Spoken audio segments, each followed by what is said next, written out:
Ladies and gentlemen, let's get ready to rumble!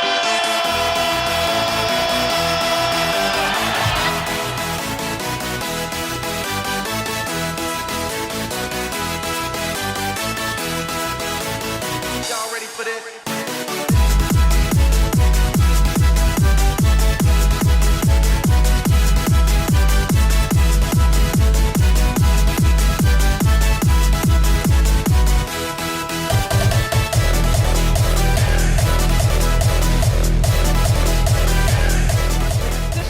We have former NHL goalie, now real estate mogul, Eddie Lack on the show. Eddie, welcome to Average Jocks. Thank you so much for having me, guys. Appreciate it. This No is great. problem. Thanks for making the time. Especially, I know you were just at a showing and you're fitting us in, so we definitely appreciate you doing that for us. Is it Shane Doan's house since you're in Scottsdale and now he's going to Toronto? No, it's not. He's keeping his house here, but yeah, no. I am pretty close to his house though, but it's not his. That's pretty cool. So we normally start by talking about your career. We'll go in your career order, and then we'll talk about some current stuff. So starting off, you started in Vancouver. Not a bad start breaking into the NHL, getting to learn from one of the best in Roberto Luongo. What was your experience like coming up behind such a interesting guy? I mean, as we all learned over the years with his Strombone Twitter account, how was it, I guess, learning the ropes from somebody like that? I mean, Lou is such an unbelievable guy, just in general, and like he always, I feel like he was always one of these guys that cheered for me as well, and I cheered for him, and I felt that we had a really good partnership, and obviously like a really interesting, fun guy to be around. Like I think that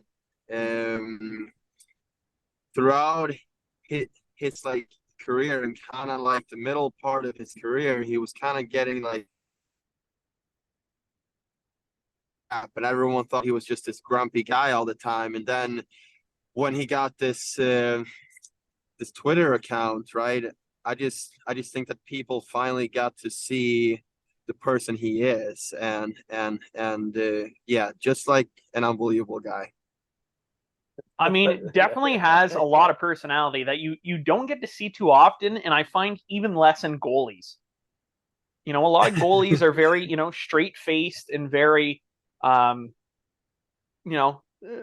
shy. They're not too talkative in front of the camera. So, especially like you said, whenever he came out with this Twitter, it was very lively and in a side of a lot of hockey players you don't necessarily see, especially while they're still active in the league. But it was really cool to see, especially what TSN was doing. I mean, he had like back-to-back what looked like some pretty serious bromances, with Corey Schneider and then yourself right after. So looks like he got pretty lucky on his end as well. Yeah, I think it's kind of interesting, like how his Twitter came about and everything. And like obviously in the beginning, no one knew that it was him, and then like the word kind of started to like spread, but it's never really been like confirmed even up to this point, right? So like I almost feel like that's why he could still kind of make fun of it and still keep some kind of what do you call it? Like anonymous, yeah, anonymous. Yeah, right. I was trying to conjugate it and I couldn't. Yeah. So yeah, it was just like fun, because I think that he could make a little bit more fun of himself that way and everything too, and yeah, like the way it grew just organically, it was just like so much fun to see. So when you first came, like going into Vancouver, like it's fucking cold in Vancouver. I don't know what it's like I don't know what it's like in Sweden, because I know you played a lot of your hockey before going to Vancouver was in Sweden. Like, what was the biggest change for you when you like moved to Canada? Guys, you think it's cold in No, Vancouver? it's like not cold in I Vancouver. I like Very warm. played in Sweden and I played in like Winnipeg was my first year pro. Like Winnipeg was cold. Like, Oh yeah, Yeah. Calgary was probably worse for the Winnipeg 4 is games you had nuts. there. Yeah. Yeah. Um, Yeah. Hey, four games in net, but a lot on the bench. Yeah. And that's the coldest. I hated sitting on the bench. I would have rather been in the press box. Yeah. Get snacks. Were you a gloves? I agree. No, Did you wear like little mitts under your gloves, under your blocker and trapper when you were if you weren't playing? not in the NHL. No, Okay. no. But I did like growing up and everything. So yeah. Yeah. See, because Joel played goalie too, so I never. I don't have. I'm a player, so I don't know. Yeah, it's I never did the gloves. No. Um. So did the boys? Sorry, I have ADHD. I'm all over the map. So just to wrap up the Twitter conversation, did the boys in the locker room know that it was him, or was it all just again nobody saying anything? Oh yeah, for sure. Everyone knew that it was him, and like we were like tweeting back and forth and everything. So like yeah, like it was fun. Like and the whole locker room kind of got involved at some point and everything. So like yeah, yeah, it was fun. Um, so Adam mentioned you, playing a lot of your hockey in Sweden, coming over to Canada. I mean, you were lucky enough, you end up in Vancouver, where there were a couple of pretty good Swedes on that team already, with the Sedins. How easy did they make your transition from, Sweden to Vancouver?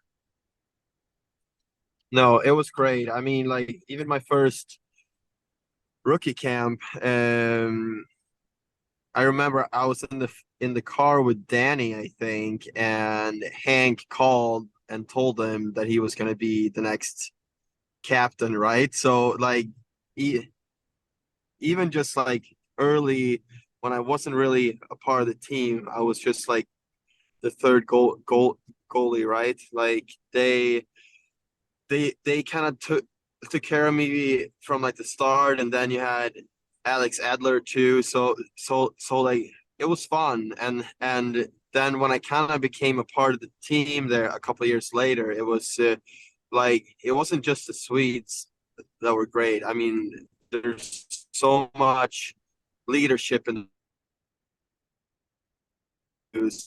Malhotra, like Kessler, the list goes on and on, right? So I like think that I was fortunate enough to do those first year with like that group because like uh, they were really winners in that group, and I just like it's like so like sad that they didn't win the game 7 against Boston, but they're all winners in my book. I mean, hey, arguably two of the best guys to ever play the game. Well, for sure. Did you accidentally mix them up at one point? Did you actually call one the other name on accident, or can you actually tell them apart? No, I could tell them apart. Like Hank had a little longer forehead and stuff. Like when you get to know them, you could kind of tell them apart. And there's this like quiz online. It's called the only thing on the entire website is like can you name which Sedin twin this is? And I think I had like 9 out of 10. I think I screwed up on like one. That was hard, but yeah. We'll have to look up that test. Definitely have to try that. Yeah. I actually, me and a couple buddies play a game, and it's like Sudoku, but hockey players. It's called Puck Doku. Yeah. And I was really racking my brain today. It was a lot of heavy goalie questions in this today's game. And you Yeah, I think actually a were, lot of people. Yeah, pardon? a lot of people tagged me in that one on Twitter. I think I saw. So yeah, Yeah, I yeah, I was on there. I definitely used you this morning to complete my game and get to the 9 out of 9. Little Carolina Nice. Vancouver cross. Oh, that game. Yeah. Yeah, I see that. Okay, yeah. Yeah, that stresses me out. I see that and I can't get any of those right. Yeah, no. That's not good. As I'm on a hockey podcast. Yeah, no, that's you're not solidifying your contract for season 2 here. Well, it's just the way. So you grew up, you played with you started your career with Vancouver, you end up in Carolina with another great group of guys, and we are saying this, or I was saying this with Ian White last week, that it seems like everywhere you went, there was like a sweet group of guys that you got to play with. Yeah. And just, super fortunate, that you got to go to so many great cities. And I mean, for somebody who's never played in the NHL, any of the 32 is a great city. But there's definitely, you like to be on a winning cultured team when you're playing. So you were fortunate enough to be there. What was the big differences, I guess, going from maybe a Canadian market like Vancouver to Carolina? I think it was just everything around, right? Like in Vancouver, they took care of everything, so you don't really have to think. I mean, like we had the best food like every day. You had breakfast, lunch, and you could bring a meal home if you wanted for dinner, and like the chef and everything was in like house and stuff, and yeah, like it was just everything was taken care of. You had the sleep doctors, and I mean, like everything that you can think about was thought on, right? So, Carolina, when I was there, I think I was there a few years too soon. Like even just like team wise, the last like 3 years they've been really really good too, right? And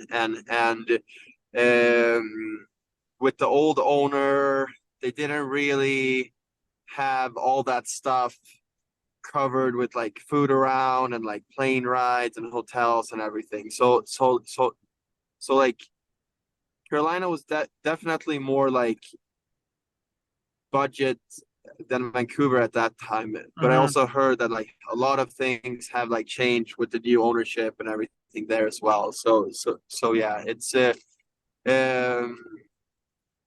and I'm not knocking on Carolina or anything. It's just like, I mean, the Canadian team like bringing so much more revenue and everything, and we weren't that like that good with Carolina at that time either, right? So it all makes sense.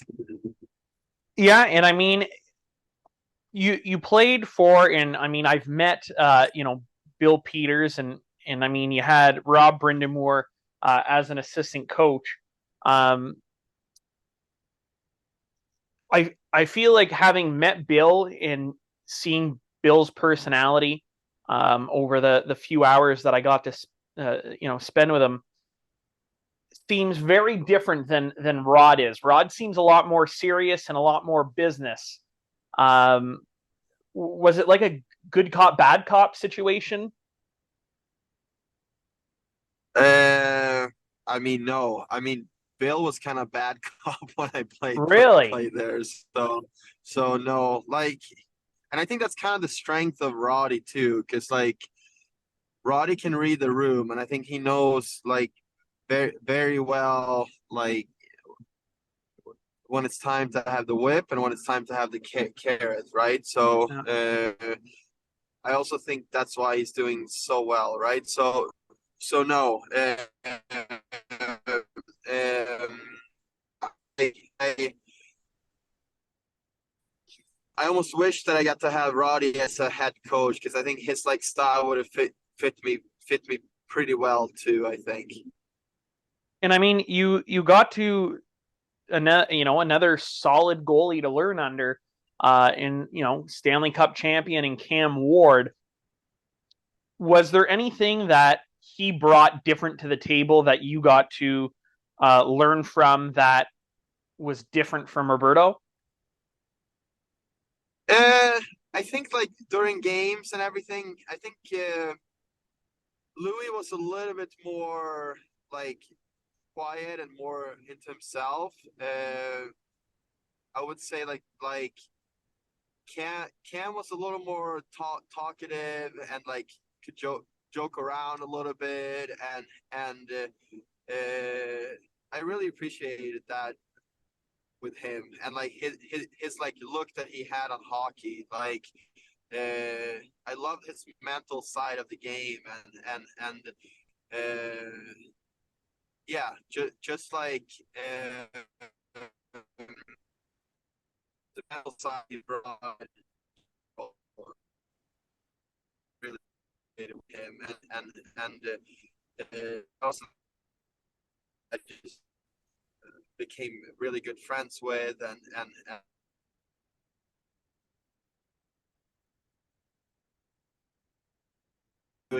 Carolina to do the hurricane warning and everything if they made the cup final this year and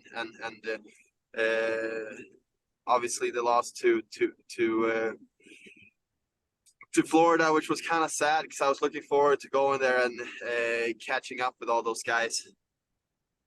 Yeah, it's really cool. How would you feel though, like if you were in Carolina and they wanted to do that storm surge, like that stuff they do after the game where they do their little like celebrations? Yeah. What's your thoughts on that? Would you embrace that as a player? Would that be something that excites you, or are you more like, let's just head to the locker room?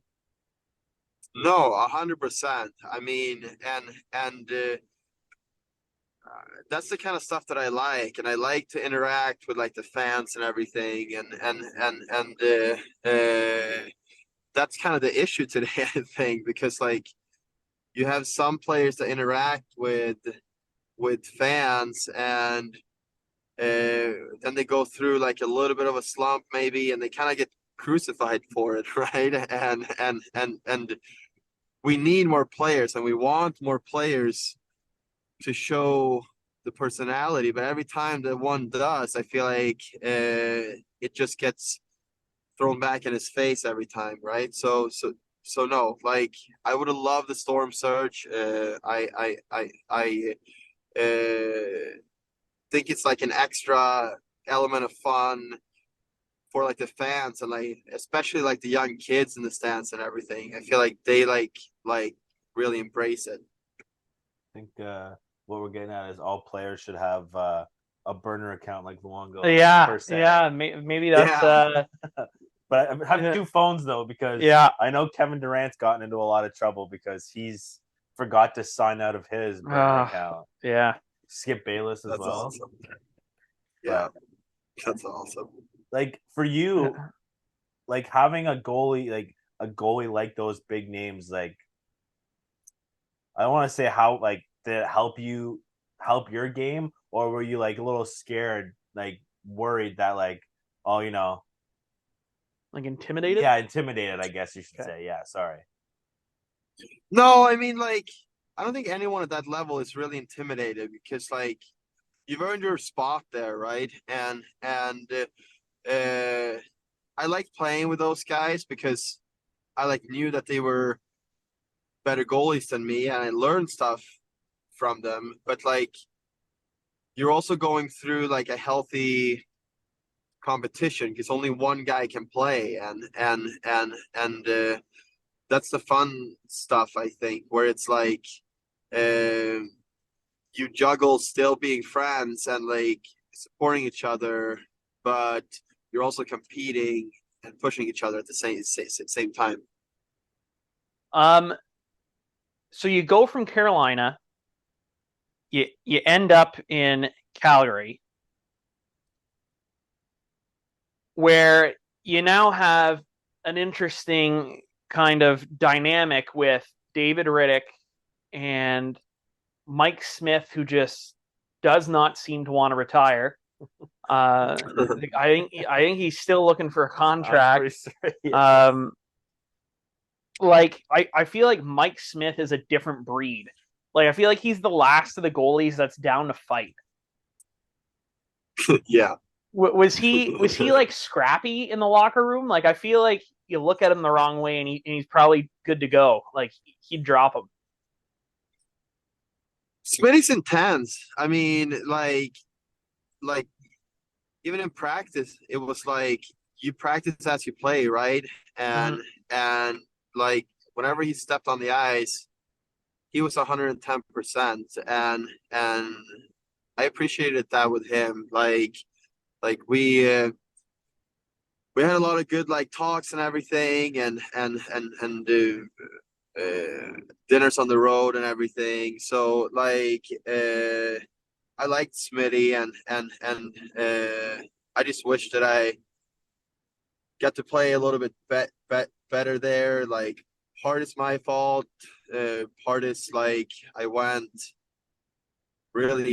didn't really play a lot in the exhibition games, and then I think it went 6 weeks before my first start, right? Yeah. When the season is starting, it's not really a confidence builder, right? Yeah. So I just went through like a rough time there, and didn't feel like I played my best, but I didn't feel like they like really wanted me there either. So yeah, it's I liked living in Calgary, and I like the people and everything there. I just like wish that it worked out a little bit better, because I could have see myself having a more long-term role there, but yeah, it just didn't work out. So it's interesting because not many people get to. I mean, Mike Smith and David Riddick, I guess, both also played in multiple Canadian markets. But what would you say the difference was between Vancouver and Calgary in terms of what that looked like? We see the different, how passionate fan bases are, like especially in Canada, but like how was it in Vancouver compared to Calgary? I mean, I don't think the fans and stuff were any different between the two Canadian cities. I mean, obviously Calgary's rink sucks, and like they need a new rink, and I would say that was like the only negative in Calgary, I would say. But like the fans are passionate. I like living there. Like made friends with people during those short months that I'm still friends with now, and yeah, I just kind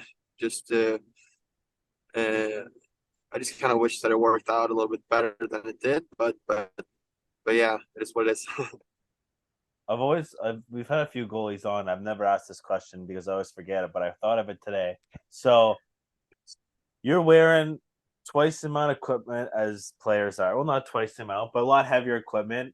They get to get off every 45 seconds. As a goalie, how exhausting is it to play 60 minutes of it's pretty well nonstop. Like, you know what I mean? Like, how does it, like, at the end of the game, do you just want to just fall asleep in your cubby when you sit down? No, you're just so ramped up, right, when you play, and like I was one of those guys. I always had a hard time falling asleep off the game, so I never could really fall asleep until like 3 hours, like 3 a.m., like 4 a.m., right? So, like your body was tired, but like you were so mentally focused and like on that that it was tough to turn the brain off. But yeah, like I think on average a goalie probably loses like 6-8 pounds every game and just like water weight, right? So it's definitely hard on the body, and that's kind of what we see with the playoffs and everything. Like Mm-hmm. except for Vasilevsky, it is really tough to play 60 games and like then have a good playoffs. I mean, it's Yeah. just really tough because it's so many games and like you are gonna get tired eventually. I mean, like my weight when I started every season was like 203, 204, and then at the end of the season it was like 189, 190. So Mm-hmm. like it is tough on the body for sure. Do you think that the approach that the leagues, or I mean, not necessarily the league, but the trend that teams are doing now, where it is more of a 1A, 1B situation, and the split is a lot more even, except for, like you mentioned, the Vasilevskis or the Igor Shesterkins or Connor Hellebucks that seem to play, 60 games still a year. Do you think that that is a smarter approach for goaltender management? Yeah, I think so. And it's kind of where these go. There's just so many injuries all the time now, like Mm-hmm. too. I mean, you like see Aiden Hill won with Vegas now, and like I mean, when when the playoffs started and everything, like no one thought that he was gonna play here, right? So like No. I almost feel like you need like three good guys now to be able to compete because you do want to rotate a little bit and like you also want to have your guy fresh to avoid injuries and everything. So, like, your first win in the league was a 5-4 OT win against Calgary when you were with Vancouver. Yeah. Yeah. How, like, I mean, obviously any milestone, whether it's your first goal, your first point, your first game, your first win, shutout, so on, is something that you're going to remember. Was it more special that you did so against a rival and in overtime? I don't know. Like I don't think it's really matter that it was a rival. I mean, I was just happy to like be in there and play my first game, you know, like it's funny because I never like got really comfortable, you know, you never know like when you play your first game you're like shit, is this gonna be my only game or like am I gonna stick or like right so like um I would say that I never really got like that super uh comfortable that I knew that I was gonna be like with my team for the next like 2 or 3 years, you know, like you always just kind of take every season, every game as they come, and do your best. But like, yeah, I was just really nervous before my first like game. I remember we were wearing these heart rate monitors and everything during the game, and the strength coach was sitting up top, and he was like, Eddie's heart rate is like 190 during the national anthem, right? So yeah, just I was nervous, but I think when the game starts and you get like in your rhythm, I like think that you fall back to your practice and you play the game for so long, right? That you just kind of fall, fall back into old habits and old reads and everything. Before, but then I think I will when the game starts. Um, so you've gotten to play with so many people, great players, like we mentioned. I mean, and even whenever you were playing junior, you and Jacob Markstrom were playing on the same team. Like I feel like you've just played with, you know, So many great names. so many great names. And I mean, I was rooting for you in Vancouver. I absolutely loved, you know, you and Bobby Lou as a tandem. I thought it was so much fun. Yeah. And after you left Calgary, you end up in Jersey again, probably like you mentioned with Carolina, a few years before you'd probably want to be with the team, with the squad they have now. What's it like there? Like I feel like that's somewhere, unless you know your team plays there, you don't hear much out of Jersey. What's the atmosphere like playing there? I liked it. I mean, the Rock was nice to play in. I like the facilities. I like all the guys around the team. My teammates and everything were great as well. Like it's nice there because you have the game rink, right? But then the practice rink is in the same building. So you just walk like right to the practice rink and you walk left to the game rink. So like Jersey was good. I think they take great care of like their players and everything.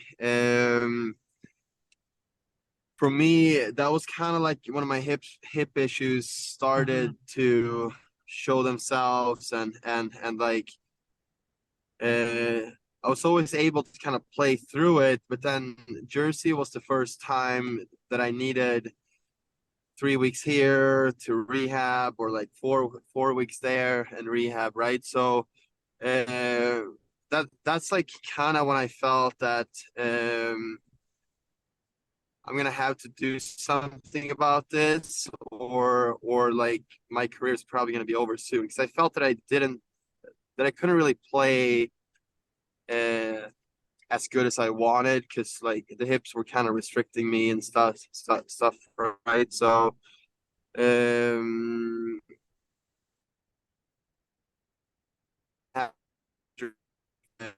there, and like didn't really regain like all the mobility in the back and my hips, and yeah, that's like when I kind of felt it was done. How is that like mentally having to be like you being so young and having to come across that decision? Like I feel like that would be a very tough hurdle to overcome at such a young age, to come to that, you know, realization and that acceptance. Yeah, no, it was tough. I mean, like hockey was my entire life, and I told myself before the rehab that like if I'm not gonna be 100%, I'm not gonna do it, because I'm not gonna play at 78, 80, 90%, because I already done that and I didn't like think that it worked. And I like since it was injuries that kind of took stop for me, like it was kind of easy to accept it, I think. Just um I like kind of knew pretty quick that like this doesn't feel that much different. So yeah. Um, so I mean, post hockey, um, you became coach, your goalie coach for Arizona State University. Um, like how did that come about? Sorry, I'm just finishing a text to client. Yeah, no worries. Um, so I just golfed with like the coaching staff and everything here, and I felt that it was something like it was fun for me to still stay in the game in some capacity. And Yeah, like it was fun. I'm not gonna do it next year just because college changed the rules and stuff, right? So now they have three assistant coaches, and I don't have time with my real estate stuff and everything to be on a full-time job or anything there, Yeah. right? Yeah. Um, so yeah, it was fun to be part of that journey because the program grew so damn fast. And the coaches there and everyone around the team. I mean, like the way that they made this program from like scratch to making the tournament twice as an independent. I mean, like it's unbelievable. And now with the new rank and everything, it's going to be a lot easier to recruit, obviously. So no, I'm like proud that I was part of that program, and I'm still really good friends with coaches and everything, and I'm still gonna be like behind the scenes, right? Like, I never hold my opinion back. So, um, when the goalies are doing something that I don't like, they're gonna hear it still. So That's good. I Yeah. I mean, they're not rid of me I always appreciated completely. that as a player. That uh, being kind and mincing words doesn't get you very far in sports. Um, No, so go ahead, So, Adam. no, I'll tell you. No. Okay. So when you were playing game day, did you have any weird superstitions, or did you have to do a certain thing before every time you were going to start? I didn't really like. Everything was just very. Um, it was like normal routines. Like I don't really think that I had any superstitions or anything. I was pretty easy that way. Like, but I wanted to eat the same things, but it was more like because I felt good when I ate those things, right? And yeah, nap around the same times. So like I more found just like Routine. um, good routines and good habits, but I wouldn't say that it was like superstition. And if I didn't have it my way, that I broke down, because I've seen guys just like it has to be that way. But I was never like that. Yeah, that was my next thing. What did you play with somebody that I was like, if my skates aren't 3 millimeters on an angle, like they'd freak out? So I was actually goalie partner with Ed Belfour in Leksand in Sweden, and he was super weird about his skates and stuff. He sharpened his own skates and everything. I mean, it was just like, and if it didn't feel exactly like he wanted in warm up, and it was different ice surfaces and everything, like yeah, uh, he was very just like weird about that. So I just pulling up research as you're talking. ASU is the team that plays out of Mullet Arena, correct? Yeah. So as somebody that I mean obviously has been there, how is it having an NHL team play in a 5,000 seat stadium?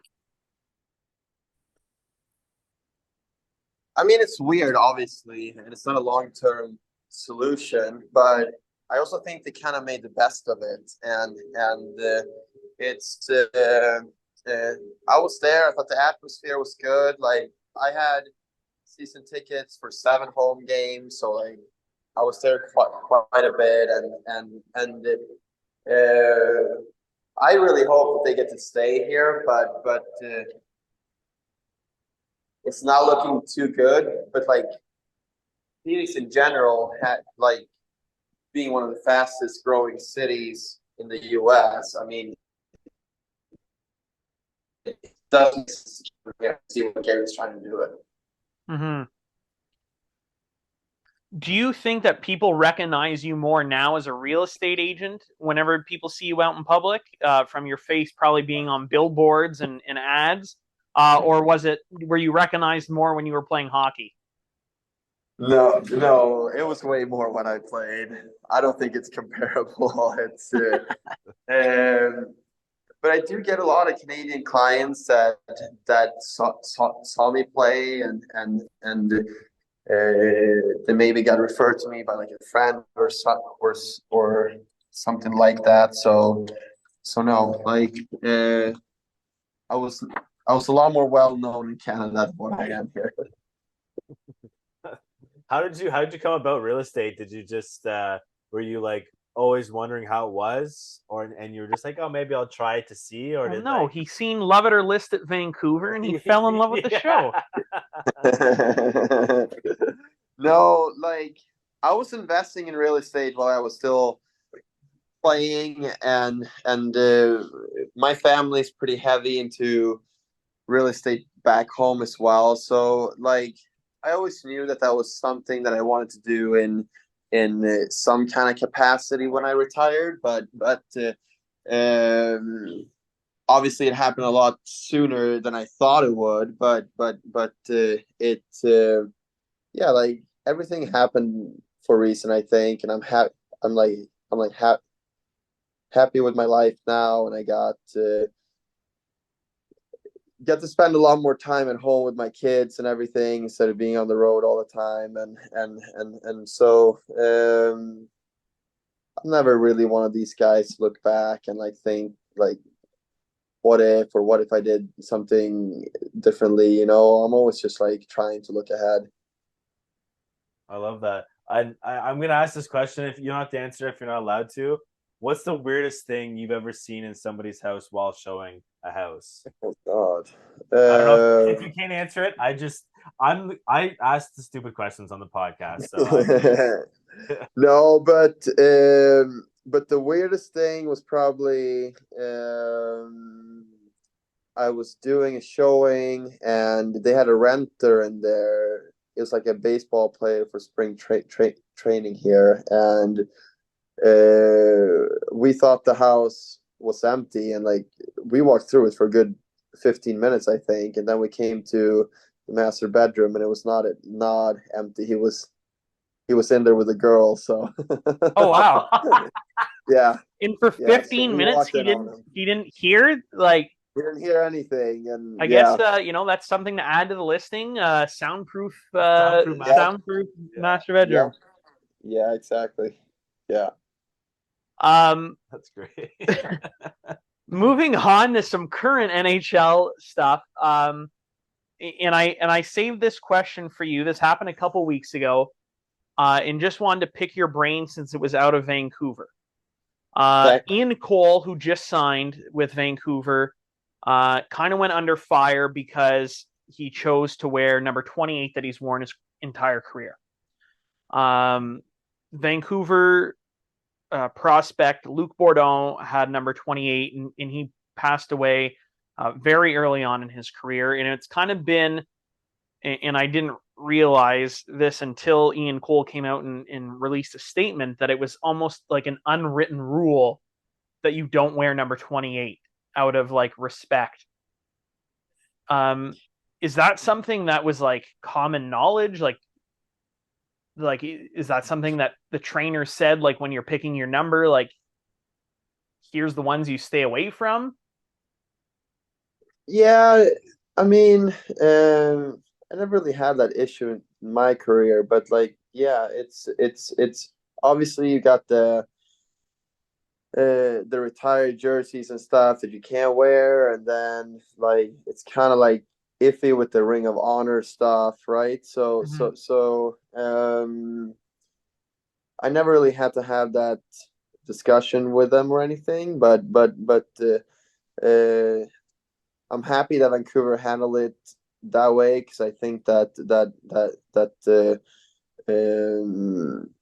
you should still show like respect for Luke and his family, right? So yeah, it was the right way. Do you think that if it's this unwritten rule, they should just either add him to like the Ring of Honor or Not even give the option of that number. yeah, like I don't want to say retire it because Yeah. it's an honor to have your jersey number retired and brought up to the rafters, but I know like Montreal a few years back did kind of like the patch or for the number 4 when Beliveau died. Like I'm not sure. Like it seems like you should do something around it so it's maybe more common knowledge so that players that are coming in, like Ian Cole just did, doesn't end up in that situation where they have to come out and be like, hey, sorry, didn't know. Yeah, no, like I feel like it's something that the team should obviously set. It's probably something that just slipped in between seats, but yeah, like that's one of the biggest things in life too, right? When we make a mistake, we apologize and like we move forward. And I think that like every party involved did like the right thing, I think so. Was there a reason behind number 31 for you? So I actually had number 28 when I played in Sweden. That was my number in Sweden, and then when I came over here, I was the last guy to leave training camp in Vancouver to get sent down to Manitoba Moose, and my flight like just got there for the I think like second or the third game of the season, and they were on the road, and I just like started unpacking my stuff in my stall, and the 31 jersey was there, and I wore it ever since. So Oh, yeah. so you didn't even have a say. There's like, this is what you're wearing. I didn't even have a say. It just happened. Interesting. That's So now just well, we'll finish off with a hockey question, and we got a few fun stuff to throw your way. I got a lot of nonsense to ask him. I'm not sure where this is going to go. Not bad. So a question I like to ask is if you could pick, being a goalie, your 2 defensemen to play in front of you. It can be guys you played with. It can be guys that were retired before you played. It can be guys that are playing now. If you had to pick 2 guys, mix and match any 2, who would be your ideal defense pairing in front of you? It's like really hard not to pick 2 Swedes when you have Nick Lidstrom and Victor Hedman. So those are definitely my 2 picks. Every single person, when we say pick a defenseman, whether it's a goalie, another D-man, even the few forwards we had, everybody picks Nick Lidstrom, which I think is a testament to how good of a D-man he was. And I feel like he was quietly good. Yeah. And then Victor Hedman's just a monster. And he looks scary. Like, he looks intimidating. Yeah. Pardon? No, he's so good. Like, he's so good. Yeah. Wow. That was words, Adam. When you were playing, who was the hardest slap shot you took? Like, what was the one time you took a shot, whether the pads, the chest protector, and you were like, thank God I had that on, because if not, that probably would have killed me. I think it was probably my first year in the minors, and Sheldon Surrey was down in the minors too. And like the guy just had a fucking bomb. Like, yeah. So I remember like they had a 4-on-3 power play in overtime, and like he was obviously the one-timer guy, and everything fed through him. And like the first shot that I got like hit me like square in the chest, and I lost like my breath and everything. I couldn't breathe, and like they just kept feeding him and like feeding him, right? So Sheldon Surrey, and then Sami Salo had a bomb too. I played, so he was out for like a while, and then this was also my first year, so I was in the minors, and they sent him down for conditioning. So we were on the road. I think we're in like Wilkesboro or something, and we were gonna play Saturday, Sunday. He was gonna play both games and like feel like good, and then get called back up, right? So we played the first game, his only AHL game in his career, and he scored 2 goals. and what one of the shots was like in between the blue line and the red line. And the goalie saw it. It was just like, just like unbelievable. Like he skated around in practice and everything, and he maybe put like 70% in because like he didn't want to hurt the goalies in practice. So like yeah, like huge bomb. I love that. That just makes me happy. I'm glad you didn't get hurt. Like that, getting a shot in the face. Like yeah. For me, the video I always think of, I was it when Kevin Weeks was playing for New Jersey and the puck went through his mask. Was that it? Yeah. Kevin Weeks? Yeah. That's like for some reason, like all the Don Cherries I watched growing up, I remember that. And like I remember as a kid being like, "Oh, that's so crazy!" And now you see it, and you're like, "Holy fuck! That guy almost got the puck in the eye." You know? Oh, scary. Yeah. Yeah. Was that it? That was your crazy? No, that's not my nonsense. Okay. No, that's not my nonsense. It's just the start of the nonsense. So being in real estate, aesthetics is very important part of your job. And I have a bone to pick, and it's not necessarily with you, but it's the people of Sweden. Okay. And I want to know, is the furniture in Sweden as difficult to put together as the ones that I get from IKEA?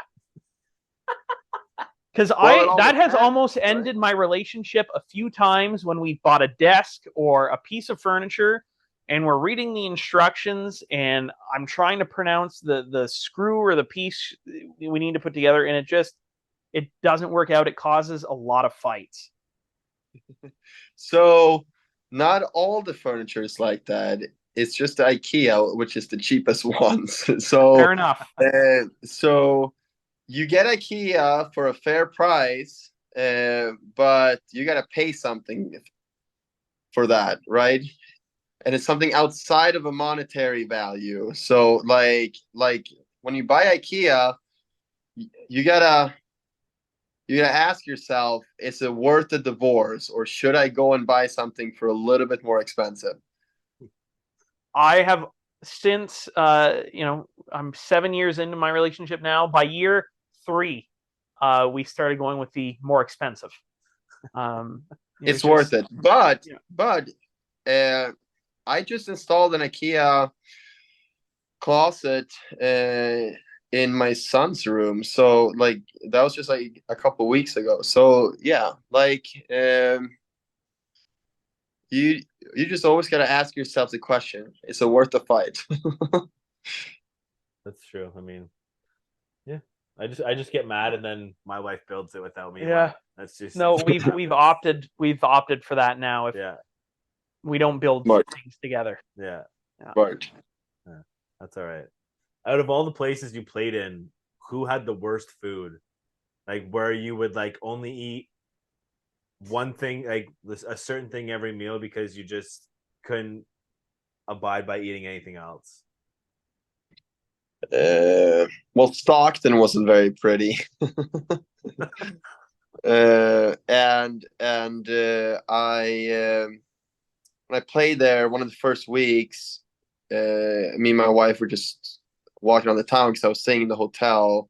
So I was just back and forth, right? So I was just staying in the hotel right next to the rink, and we ventured into town just to find like a place to eat lunch. And as soon as we got out of the car, we got stopped by like a cop and was like, "Hey, what are you guys doing?" Like, and we're like, "Okay, yeah, we're just grabbing lunch." And he's like, "Well, this is not really good. Like, you guys should just go down there. It's a good spot to right here that you can go, but don't go on this street." And we're like, "Okay." So, and then while we're eating, I'm getting a call from the team manager who is like, you're not allowed to go on the street like this, like because something bad can happen. So just stay in the hotel, order your room service, and like everything will be good. And I was like, well, great, this is awesome. You can go to bed to the sound of gunshots. Yeah, yeah.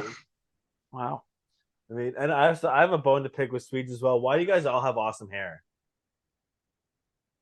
I don't know. I'm losing it a little bit, but yeah, it's I don't know. Like It's so nice.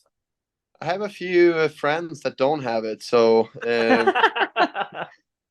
not everyone's got the awesome hair. Are you as secretive about your barber as Henrik Lundqvist is? No, I'm not. I actually get my haircut at Lifetime, my gym that I go to. So wow. yeah. I didn't even know it's a service that gyms offer. I know tanning is a big one, but haircuts. Yeah. I'm not as picky really. Like I don't have a lot of time in my day, so I just want like someone that knows what I want, and I'm in and out in like 15 minutes, right? So yeah, quick and easy.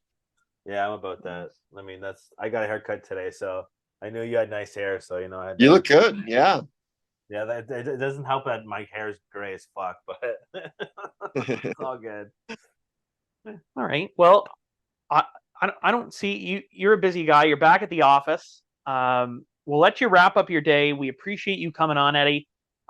We'd love to have you on again in the future. Do you have like a promo or a slogan for your realty you want to leave us out on? A big charming smile. I don't know if I have a slogan, but yeah, if anyone is looking down here, I'd love to help out, and you can find me on at Eddie Lack on Instagram and Twitter, and yeah, would love to connect with you all. Perfect. We thank you so much. You have a great rest of your day. Have a great weekend, and we'll talk soon. Thank you, guys. Appreciate it. Take care, Eddie.